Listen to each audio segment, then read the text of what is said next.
Welcome to ma'am की class, जहाँ होती है टीचिंग इजी और इंटरेस्टिंग। अभी तक मेरे चैनल को सब्सक्राइब नहीं किया तो सब्सक्राइब कर लें। Let's learn in very easy way. चलो पढ़ें।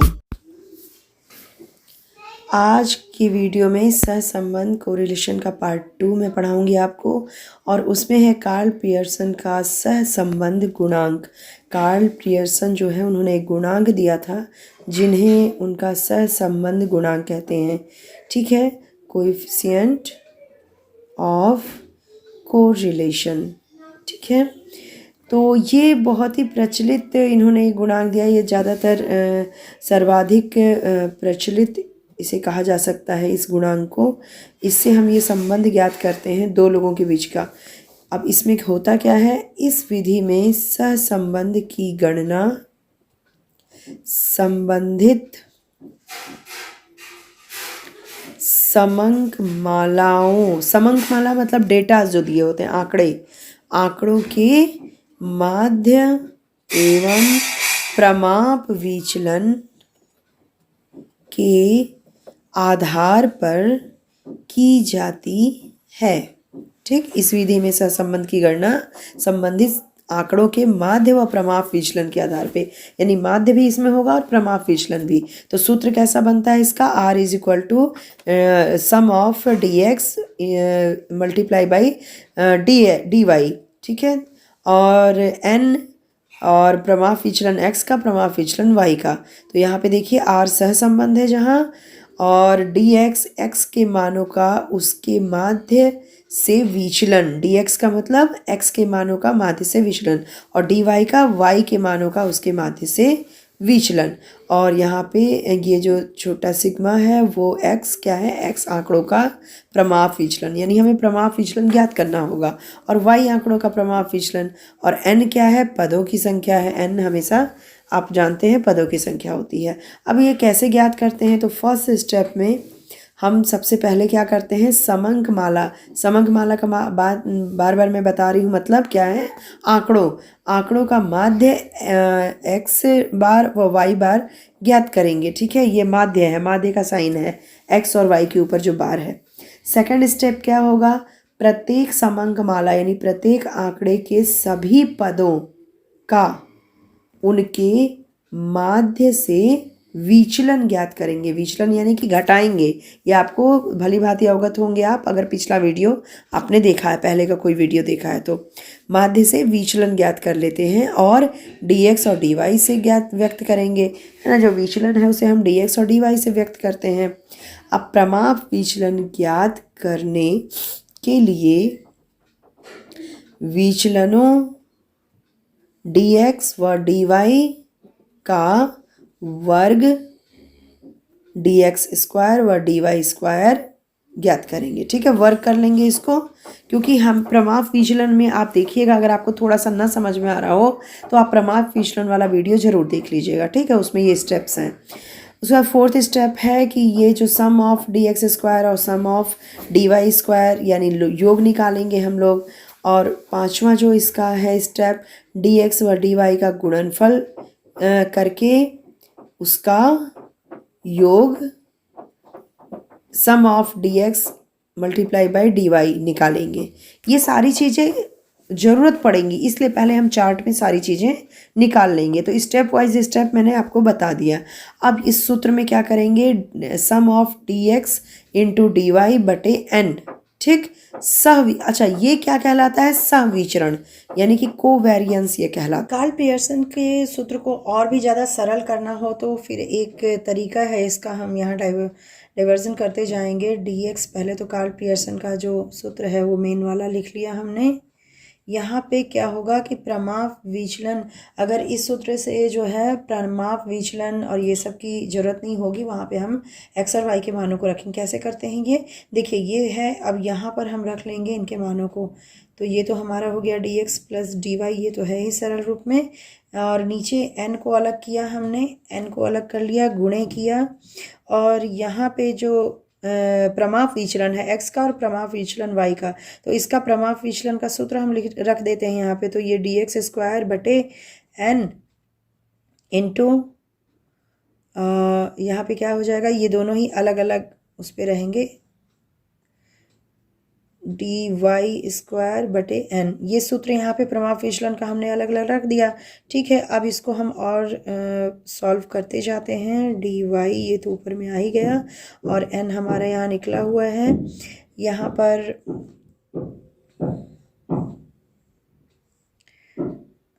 सम ऑफ dx² बटे n,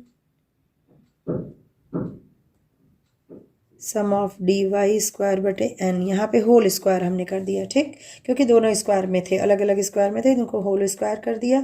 और उसके बाद यहाँ पे n जो है, n को हम यहाँ पे बाहर निकाल लेते हैं। n को हम यहाँ पर बाहर निकाल लेंगे क्योंकि कॉमन है और 2 बार है और अंडर रूट में है तो ये बाहर निकल सकता है। तो यहाँ पे हम इसको एज इट इज़ लिख लेंगे, dy ये हमारा तो है ही बटे n बटे n हो जाएगा। ये दोनों n बाहर निकल आया, यहाँ पर आ गया तो n बटे n हो गया। और अंदर में अंडर रूट में क्या क्या बच गया है हमारा, sum of dx² into sum of dy²। अब यहाँ n से n कैंसिल हो जाएगा। ठीक है, कैंसिल हो जाएगा तो आगे यहाँ पे हम क्या लिख सकते हैं, वही चीज़ें उतार लेंगे, dx इंटू dy हो गया हमारा बटे यहाँ पे अंडर रूट में sum of dx² into sum of dy²। यहाँ पर हम लिख सकते हैं इसको होल स्क्वायर में, यही चीज़ होल स्क्वायर में आ जाएगी। और यहाँ पे हमने क्या देखा कि प्रमाप विचलन की जगह n नहीं रखना, सीधे dx और dy का मान रख देना है। तो ये सरल एक यहाँ पे स्वरूप हमें मिल जाता है। अब इससे भी एक सरल, एक स्टेप आगे अगर हम चलें तो इससे भी सरल स्वरूप हमारे सामने आ सकता है, जिसमें कि आपको किसी भी चीज़ की ज़रूरत नहीं होती और बहुत ही व्यवहारिक है वो। उस सूत्र को आप लिख लीजिए, r इज इक्वल टू ऊपर n xy minus x into, ये डिराइव हो चुका है, उसको इतना लंबा डेरिवेशन की नहीं ज़रूरत है, आपके कोर्स में इतना लंबा डेरिवेशन नहीं है।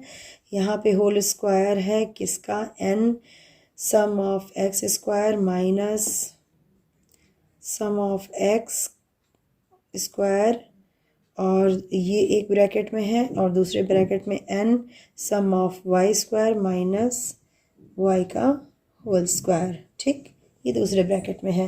तो यहाँ पर हम इस सूत्र से, ये मेन सूत्र है और ये व्यवहारिक सूत्र है और बहुत ही मतलब सरल है इसकी इस दृष्टि से, जैसे कि सूत्र अगर गणना हम करें तो ये काफ़ी सरल है। ठीक है, तो इस सूत्र को आप याद रखिए और इसके द्वारा हम एक उदाहरण लेके देखते हैं कि किस तरीके से हम निकाल सकते हैं। यहाँ पे एक चार्ट है आपके सामने, विद्यार्थी और उनके द्वारा प्राप्त प्राप्तांक हैं और प्राप्तांक x और प्राप्तांक y, मान लीजिए कि ये दो जो सब्जेक्ट हैं उसके प्राप्तांक हैं। ठीक है, तो मान लो हिंदी है, इंग्लिश है, तो विद्यार्थी यहाँ से j तक है, यानी कि n हमारा 10 है और प्राप्तांक x का जो है इसका सम ऑफ x कितना है 650 और y का 630 है। ठीक है, तो x² हम यहाँ पे पहले निकाल लेते हैं अलग अलग, यानी कि 47 का स्क्वायर कितना होगा। तो इस तरह से मान निकले हुए हैं, इसको आप देख लीजिएगा, एक बार चेक कर लीजिएगा सही ये है। और उसके बाद इसको आप उतार लीजिएगा अपने नोटबुक में। एक अलग एक्सरसाइज, एक अलग एग्जाम्पल आपको देना अच्छा रहता है थोड़ा एग्ज़ाम में, और वैसे भी आप कम आंकड़ों के भी दे सकते हैं। तो यहाँ समझने के लिए आप समझ लीजिए, x² y² का यहाँ सम हो जाएगा और x y यहाँ निकल गया। सिंपल है, यहाँ कुछ नहीं करना है, कोई प्रमाप विचलन कुछ भी नहीं निकालना है। जो मैंने लास्ट वाला सूत्र बताया सबसे व्यवहारिक सूत्र, उस पर इसको रख दिया जाएगा और उससे हमने यहाँ n निकाल लिया, ये सारी चीज़ें रख दी। अब सीधे सीधे इसको सूत्र में रख देना है। इस सूत्र में जब रख के इसको सॉल्व करते हैं तो 0.88 लगभग आता है। कुछ नहीं करना, सॉल्व करना है, इसमें बताना। देखो n की जगह 10 रख दिया गया है, x y जो था हमारा जितना था उतना हमने रख दिया है 41,808। ठीक है, इस तरह सारे मानों को रख देंगे और यहाँ पर निकाल देंगे। मेन हमारी सारणी होती है, जो सारणी मैंने अभी आपको समझाई कि किस तरीके से उस पर रखा जाएगा। तो सूत्र में रख के इसका मान जो है वह 0.88 लगभग निकलता है। तो देखिए, बाद में भी आप हमेशा ही सहसंबंध गुणांक के लिए इसी सूत्र का प्रयोग करेंगे। सहसंबंध गुणांक की कुछ विशेषताएं हम देख लेते हैं कि पहली तो ये विशेषता है इसकी कि सहसंबंध गुणांक को हम r से दर्शाते हैं। ठीक है, तो r की पहली विशेषता आर की पहली विशेषता यह है कि इकाई नहीं होती, इसकी कोई इकाई नहीं होती। जैसे कि हम कोई चीज़ कद में, फुट में, वजन को किलोग्राम में नाप रहे हैं, लेकिन आर वहाँ पे केवल संबंध दिखाता है, वो मात्रा में होता है, केवल एक नंबर है होता है, ठीक है। और दूसरा इसका है कि आर का ऋणात्मक मान जो होता है प्रतिलोम संबंध दर्शाता है। यानी कि यहाँ हमने आपको बताया है कि आर ऋणात्मक अगर है तो यहाँ क्या होगा, विपरीत या प्रतिलोम, विपरीत संबंध दिखाएगा आर का मान ऋणात्मक होने से। तीसरा है कि आर, देखिए यहाँ पे जैसे कि ऋणात्मक संबंध किन के बीच में हो सकते हैं, जैसे मैंने बताया कीमत और मांग के बीच में। कीमत अगर बढ़ेगी तो मांग क्या होगा, कम होगा, ठीक है। तो यहाँ पर ऋणात्मक संबंध, विपरीत संबंध इसे कहते हैं। तो ये जो होता है वो ऋणात्मक संबंध का मतलब होता है, ऋणात्मक होने का मतलब विपरीत संबंध होता है, ठीक है। और आर अगर धनात्मक हुआ तो यानी कि एक ही दिशा, यानी कि साथ साथ बढ़ेंगे साथ साथ घटेंगे। जैसे कि स्थानापन्न वस्तुओं का उदाहरण दिया गया है, तो स्थानापन्न वस्तुओं को ही ले लेते हैं, जैसे कि चाय और कॉफ़ी। अगर चाय के दाम बढ़ जाते हैं तो कॉफ़ी के भी जो कॉफ़ी की जो खपत होती है वह क्या होती है, बढ़ जाती है। तो दोनों बढ़ जाते हैं यहाँ पे। तो स्थानापन्न वस्तुओं में धनात्मक होता है, एक ही दिशा में परिवर्तन। चौथा इसका क्या होता है, आर का धनात्मक होना मतलब कि एक ही दिशा में दोनों चर बढ़ रहे हैं, ठीक है। अगला है कि सहसंबंध का जो मान होता है वो क्या होता है, -1 और +1 के बीच में होता है, इनके बीच में ही इसका मान होता है, यानी कि दशमलव में आता है, ठीक है। और यहाँ पे हम लिख सकते हैं -1 से बड़ा या बराबर होगा आर, और +1 से छोटा या बराबर होगा आर। तो ये चीज़ होती है, ठीक, सहसंबंध गुणांक के संबंध में। तो आर का मान इस परास से बाहर होगा तो फिर परिकलन में त्रुटि का संकेत मिलता है। यानी कि अगर आर का मान ज़्यादा हो जाए, +1 से ज़्यादा या -1 से कम हो जाए, तो हम समझ जाते हैं कि ये गलत है, गुणांक गलत है। तो ये एक चेक करने का तरीका भी है, आप इसको याद रख सकते हैं, ठीक है। पांचवा क्या है कि आर परिमाण, उद्गम और पैमाने के परिवर्तन से अप्रभावित होता है। यानी कि परिमाण जो है इसका उद्गम और पैमाने के परिवर्तन से कोई फर्क नहीं पड़ता इसको। पैमाना अगर परिवर्तित हो रहा है, कोई भी चीज़ परिवर्तित हो रही है, लेकिन चर जो हैं वो एक ही टाइप के रहेंगे। यानी कि यहाँ हम लिख सकते हैं कि आर जो है का परिमाण उत्पन्न स्रोत व पैमाने से क्या होता है, अप्रभावित। यानी कि जैसे कि आय आ रही है तो कहाँ से आ रही है, इससे नहीं संबंध उसका, आय बस बढ़े या घटे, ठीक है। तो स्रोत और पैमाने से इसका कोई संबंध नहीं होता है, ठीक है। और इस अगला है कि आर अगर 0 हो तो इसका अर्थ है दो चरों में सहसंबंध नहीं है, यानी कि वो स्वतंत्र हैं, ठीक। ये मैंने अभी आपको बताया भी है। सातवां जो है, आर अगर 1 या आर -1 के बराबर है तो इसका अर्थ है सहसंबंध पूर्ण है, यानी कि सहसंबंध पूर्ण, ठीक है। और सटीक रेखीय संबंध है, और इसको रेखीय संबंध भी कह सकते हैं। एक होने का मतलब रेखीय संबंध, चाहे -1 हो या फिर +1 हो, ठीक। आठवां हम एक और ले लेते हैं इसका कि आर के मान का होना घनिष्ठ रेखीय संबंध को इंगित करता है। आर अगर है, कुछ भी है, 0 नहीं है, आर अगर 0 से ज़्यादा है तो यहाँ पे आप संबंध होता है घनिष्ठ रेखीय संबंध।